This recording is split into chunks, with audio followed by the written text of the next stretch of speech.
Quthbullapur revenue department అధికారులు పేదవాళ్ల దగ్గర 3 లక్షల రూపాయలు తీసుకుంటూ గవర్నమెంట్ భూముల్ని అమ్ముకున్నారు. రెవెన్యూ డిపార్ట్మెంట్ వాళ్ళు పేదవాళ్ల దగ్గర 3 లక్షల రూపాయలు తీసుకుని వాళ్ళని మోసం చేస్తున్నారు. గవర్నమెంట్ అధికారులు ఇలా చేస్తే పేదవాళ్ళు ఎవరిని అడగాలి? వాళ్ళ డబ్బులు ఇలా తిరిగి రావాలి. మేము 5 సంవత్సరాల నుంచి గుడిసెలు వేసుకొని ఇక్కడ ఉన్నాం. మేము గుడిసెలు వేసుకున్న తర్వాత రూములు కూడా కట్టుకోవడానికి ఎంఆర్ఓ వాళ్ళు కూడా సహకరించి ఏం చెప్పారంటే, మీరు 2-3 లక్షలు ఇచ్చేసి మీరు కట్టుకుంటే బస్సు అయిపోతుంది అని చెప్తే మేము 3 లక్షలు ఇచ్చి ఇక్కడ కట్టుకున్నాము. మళ్ళా ఆ ఎలక్షన్ల ముందు మాత్రం వచ్చారు, ఏం అబ్జెక్షన్ చేయలేరు. ఎలక్షన్లు అయిపోయిన తర్వాత రేవంత్ రెడ్డి గెలిచిన తర్వాత ఇక్కడ మా ఇండ్లు మొత్తం కూలగొట్టేసి పోయింది, ఇది హెచ్ఎంజీఎంటీకి పోయిందా అని అంటారు. హెచ్ఎంజీఎంటీకి పోతే ఇదే గవర్నమెంట్కు హెచ్ఎంజీఎంటీకి పోయిందా అని ఇదే ల్యాండ్ తీసుకునే కంటే బయట ఎక్కడైనా తీసుకోవచ్చు. ఇక్కడ పేదోళ్ళదే తీసుకొని హెచ్ఎంజీఎంటీకి పోయిందా అని చెప్పడం కంటే పేదోళ్ళకి ఇచ్చేసే అయిపోద్ది కదా. ఇదే స్థలం ఇలాంటిదే వేరే కాడ ప్రభుత్వానికి అయితే ఉపయోగపడుతుంది కదా. పేదోడు కట్టుకున్నది లాక్కొని వాళ్ళు హెచ్ఎంజీఎంటీకి పోయిందా అన్నది ఇది అయితే న్యాయం కాదు. మేము ఎక్కడే కోరుతున్నాము, ఏ ప్రభుత్వం ఉన్నా ఇక్కడ ఒడ్రు వాళ్ళకు ఇక్కడ ఉన్న బస్తీల అందరికీ ఇక్కడ న్యాయం జరిగించండి. ఇక్కడ ఉన్న వాళ్ళకి అందరికీ ఇక్కడ గవర్నమెంట్ నుంచి తరపున నేను రేవంత్ రెడ్డి ఏం కోరుతున్నాను అంటే, ఇప్పుడు రేవంత్ రెడ్డి ప్రభుత్వం వచ్చినాకనే ఊళ్ళినాయి ఇవన్నీ. ఇప్పుడు మాకైతే రేవంత్ రెడ్డి న్యాయం చేస్తాడా, కలెక్టర్ న్యాయం చేస్తాడా? 200 మంది కుటుంబాలు ఉన్నాయి. ఈ 200 మంది కుటుంబాలే ఈ రోజు రూములు కూలగొట్టారు. అందరు ఇక్కడే వండుకొని రూములు కూలగొట్టిన ఇదే ఇటుకలలో ఉండి ఇక్కడే వండుకొని ఇక్కడ తింటున్నారు. కరెంటు లేదు, నీళ్లు తాగనీకి లేదు, వాటర్ ఊళ్ళకి వెళ్ళి చేసుకొని ఉంటున్నారు. ఈ 200 మందిని ఇప్పుడు ఈ రోజు రోడ్ల పాలు చేశారు. 200 కుటుంబాలు ఎక్కడ వెళ్ళి బతకాలి? అసలు ఎక్కడ వెళ్ళి ఏ పని లేదు, వీళ్ళు రోడ్డు మీద అయినరు. ఈ రోజు గవర్నమెంట్ చెప్పింది మేము చేసినామని చెప్తున్నారు అధికారులు. మరి ఇక్కడ ఉన్న 250 కుటుంబాలు ఏమైపోవాలి? మీ పని మీరు చేశారు, ఇప్పుడు మరి ఇక్కడ మేము ఉన్నాము. మరి ఇప్పుడు మా పరిస్థితి ఏంది? ఇప్పుడు మాకు ఎవరు న్యాయం చేస్తారు? నేను ఒకటే కలెక్టర్ని ఇప్పుడు ఇచ్చిన ప్రభుత్వాన్ని ఒకటే కోరుతున్నాను, ఇక్కడ మాత్రం అందరికి మా ఒడ్రోలకు న్యాయం జరిగించాలి. ఇప్పటికి 4 సార్లు మా ఒడ్రోల బస్సులే పోయినాయి, వేరే బస్సులు మాత్రం పోలేదు. కాదు, మేము ఇక్కడ ఉండబట్టి 2 సంవత్సరాల నుంచి ఇక్కడ ఉన్నాం. మేము ఇన్నేళ్ల సంది ఎవరు రాలేరు కూలగొట్టడానికి. కానీ ఇప్పుడు ఎవరు వచ్చి కూలగొట్టి మళ్ళీ మొత్తం ఇలా రోడ్డు మీద వేసినా చేసారు. మేము ఎక్కడికి వెళ్ళాలి, ఎలా బతకాలి, ఎలా ఉండాలి? 5 సంవత్సరాల నుంచి మేము ఇక్కడిక్కడనే కిరాయిలు కట్టుకుని బతకలేక ఇక్కడ లాస్ట్కి వస్తే గవర్నమెంట్ స్థలం అని ఇక్కడ మేము వచ్చేసి రూములు కట్టుకుంటున్నాం 2 సంవత్సరాల నుంచి.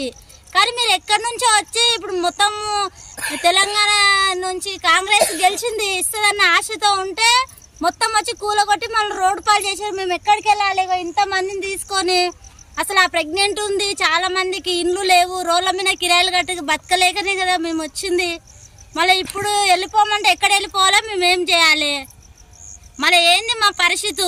కాంగ్రెస్ వచ్చింది ఏదైనా చేయాలి కదా. మాకు డబల్ బెడ్రూమ్ ఇస్తారని కట్టిరు, అవి ఇవ్వలేరు. కనీసం గవర్నమెంట్ అన్న జాగాలు ఇస్తారని ఇంత ఆశతో వస్తాయి, ఇవి కూడా వచ్చేటట్టు లేవు. మేము ఎక్కడ వెళ్ళి రోడ్డు మీద వెళ్ళి బతకాలా? ఏదో చేయాలి కాంగ్రెస్. మాకు 3 లక్షలు ఎంఆర్ఓ తీసుకెళ్ళాడు.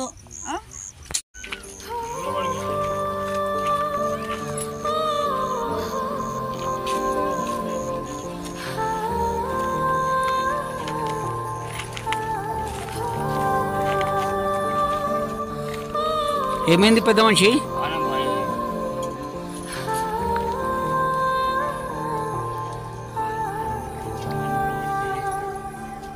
ఎవరది?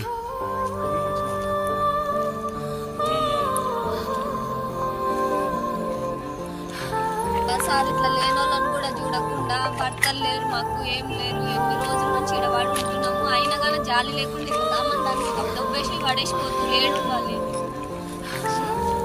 5 సంవత్సరాల నుంచి ఇక్కడనే ఉంటున్నాం మేము. వాళ్ళ పిల్లల్ని చూడకుండా కూడా అట్లనే ఇన్ని సామాన్లు తీసి బయట పడేసి రెంట్ కోదామన్నా కానీ నా దగ్గర డబ్బులు లేవు, వేడికలు తీసుకొచ్చుకొని పోవాలి సార్. మేము పిల్లల కోసం మనం చూసి ఆలోచించాలి కదా. మాకు భర్త కూడా లేడు. నేను ఎన్ని రోజుల నుంచి గుడిసెలో కూడా కావాలంటే గుడిసెల ఫోటోలు కూడా ఉన్నాయి సార్, పెట్టి తీసుకోండి మీరు. మొత్తం ఎన్ని రోజులు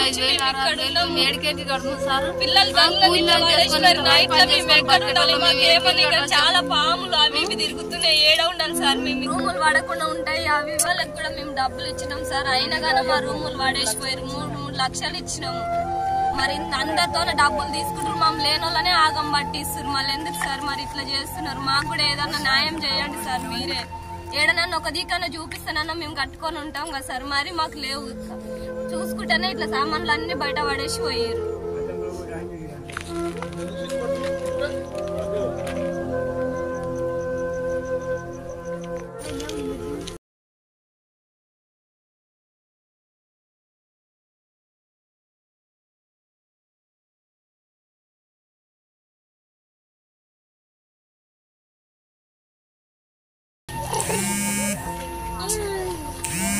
సీలు ఇక్కడ మళ్ళీ చేయి పెట్టుకోనికి మళ్ళీ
మేము మా రూములు గులగొట్టి మాది చేసుకొని మా రూములు గులగొట్టి పోతే మేము పిల్లల తల్లు రోడ్డు మీద వండుకుంటున్నాం. మా బాధ్యతలు ఎవరు? మీ గవర్నమెంట్ సాయం చేస్తారా? ఎవరు సాయం చేస్తారా? మాకు సాయం చేయండి సార్. ఇప్పుడు మాకు ఈ గుళ్ళలో వండుకుంటున్నాం. పావులు గడుస్తాయి. చిన్న చిన్న పిల్లల్ని వేసుకొని ఇక్కడ కూర్చున్నా. మరి మాకు ఎవరు బాధ్యత సారు? మాకు ఎవరు బాధ్యతలు? రోగాలు వచ్చి నొప్పులు వచ్చి కన్నొక్కలు ఇక్కడ చచ్చిపోతున్నాం మేము మస్తు మందివి. మరి మాకు ఎవరు బాధ్యతలో మీరు సాయం చేయరు సార్. మాకు న్యాయం మీరు చేయరి.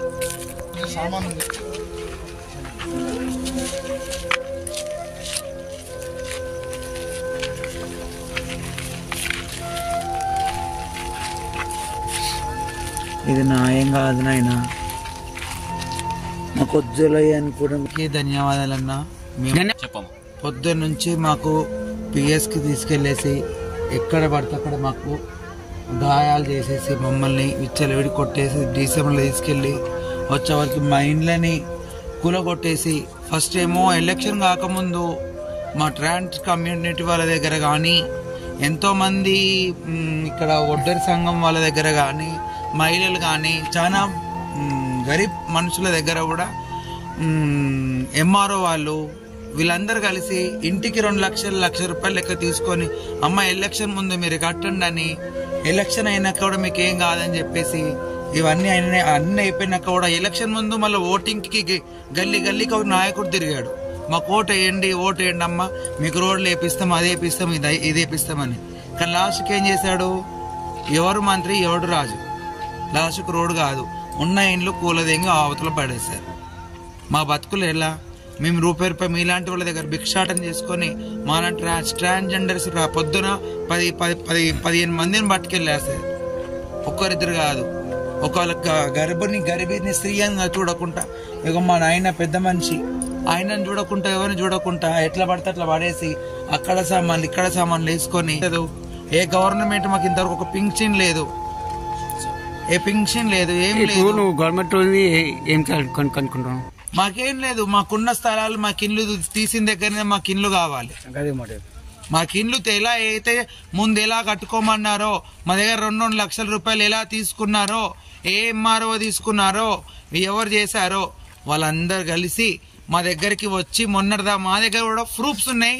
మేము ఎక్కడ కలెక్టర్ ఆఫీస్ దగ్గరికి మేమందరం కలిసి మేము ఎంతమంది ఉన్నామో ఇక్కడ ఈ ఏరియా సర్కిల్లో మేమంతమంది దయచేసి అమ్మాయి కరెంటు స్తంభాలకి 5 లక్షలు 3 లక్షలని మా దగ్గర డిమాండ్ చేసి నా ఇంటి కలెక్షన్ నా ఒక్క రూమ్ కలెక్షన్ నా లాస్ట్ రూమ్ అండి, నా లాస్ట్ రూమ్ కలెక్షన్కి 25,000 రూపాయలు తీసుకొని కలెక్షన్ ఇచ్చారు. అంటే వాళ్ళకి గవర్నమెంట్ ప్రభుత్వము వాళ్ళకి కలెక్షన్ ఏమంటాం కదా, మాకు అది కూడా గవర్నమెంట్ కరెంట్ బిల్లే కదా.